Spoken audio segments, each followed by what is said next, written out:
Mica Miller case, I've been trying to get other YouTube creators that are a lot bigger than I am, a lot better at this than I am, ones that have a voice and, you know, can actually get it out there to see about this being looked at. And I tagged, and I'm going to tag them again on this, but JLR Investigates, Justin on TikTok, and What's the Obsession. So, there was an email sent to Mica about meeting up with the lawyer and JP, meeting somewhere, not like at his office or anything like that, but meeting up somewhere.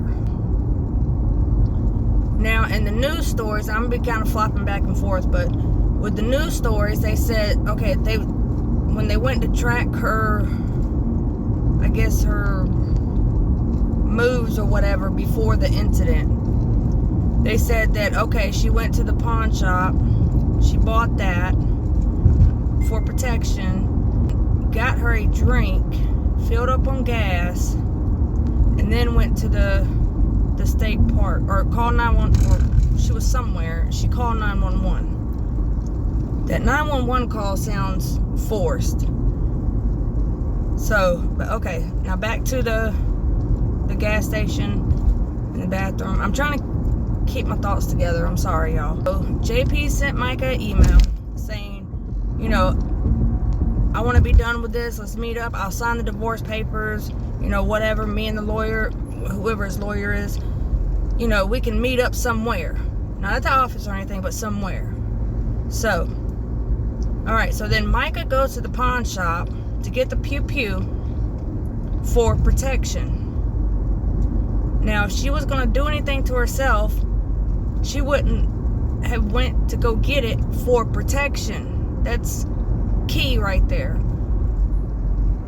And she also told other people that she was buying it for protection. Okay, so the gas station. She parks over on the side, and she's there for a little while. And if I can pull these videos from somewhere and add it here, or maybe do it separate, I will try my best. But she parks on the side, and okay, and then the news, they said that when they were like tracking what she was doing, they said she went and bought it, and then went to the gas station, and she went to the bathroom, because you know what happens after you pass, you know, and she didn't want to mess or something, which, you know, this was kind of before, like in the beginning stage, kind of before they said that she did it, but kind of when they did, I don't know, it was like a weird period when the news was talking about this and her steps, her last steps. So, in the video, when she's at the gas station, there's a white car, and okay, also supposedly JP's truck or something can be seen, and you see that truck kind of circle or whatever, like he's watching, or like, hey, you know, come this way or whatever. Well, this white car pulls in. So this is when she's still on the side and supposedly goes to the bathroom, but she never goes. I mean, I don't know if she went to the bathroom or not, but I mean, she was over on that side where you couldn't see her for a while, and she was over there, like maybe meeting with somebody, because there was another car over there. There was a white car over there. So it was like she was over there, like meeting with someone, and then you see the truck, and you know, it's kind of like the truck and the car is like signaling. Sorry, y'all, I have a speech impediment sometimes. Like, you know, when you pull up on somebody, like, you know, and y'all following each other, or, you know, y'all about to meet up or something, like, hey, you know, come on. So, let's see. All right, so the bathroom, $500. So, when she, because, you know, the lawyer has all that land right there by that park. So they could have been like, well, hey, we could go here or whatever, and then that way we could sit down and do this. And JP gave her the $500 cash, because that's a very specific thing, is that $500 cash. And I think that $500 cash was also some kind of code too. Now you might think I'm crazy, but there's something up with this. Bathroom, she went and got gas. Okay, and then back to the white car. She notices that white car, like I was saying earlier, like, you know, they're like, come on, you know, like, you can just follow us. So, and if she did make that 911 call,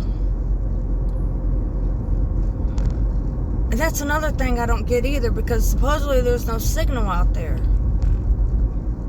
But the fisherman was on the water and made a phone call. He called his friend and was telling his friend, like, hey, you know, I just heard this and yada, yada, yada. But there's no phone service out there. So, see, it's not making sense with the fishermen too.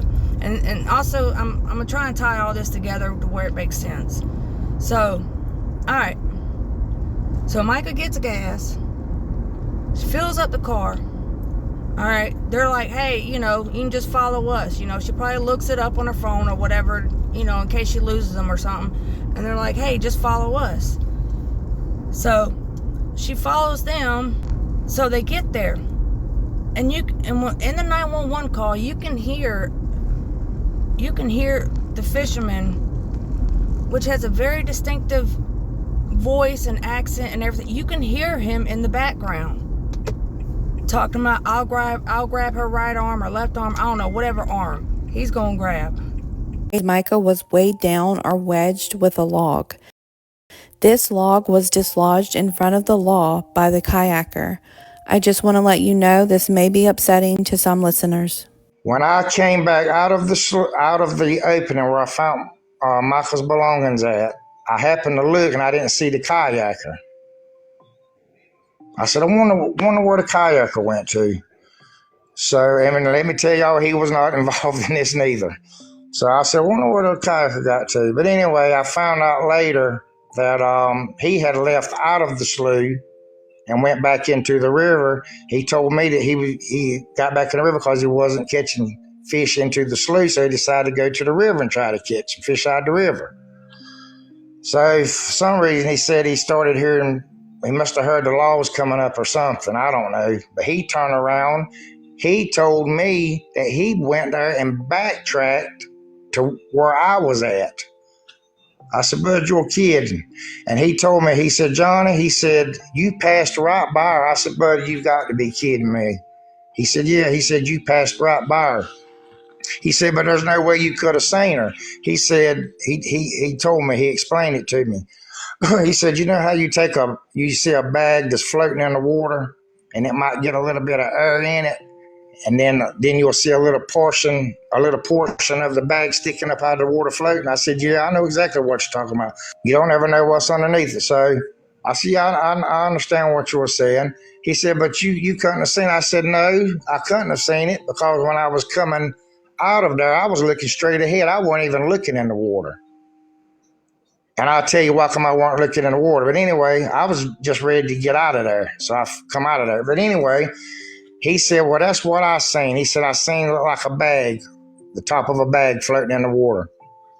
He said, but what had happened was her body was laid up against a tree or something in the water that had her stopped. And then there was a floating log, a piece of floating debris that was pushed up against her also. He said he still didn't realize what it was. He took his boat, moved up his kayak and moved up a little bit. His boat hit that log. The log hit her body and her foot came up out of the water. And he said, oh my God. He said that's when he realized that it was her. And that's how he pointed it. The laws must have, if I'm not mistaken, Lord forgive me if I'm mistaken, but I believe he told me that the laws was already there. And he told the laws, here she is right here. This is her. This is her body right here. I hope y'all can understand that. Why haven't we heard or seen from the kayaker other than his 911 call and the fisherman's account? Let me know in the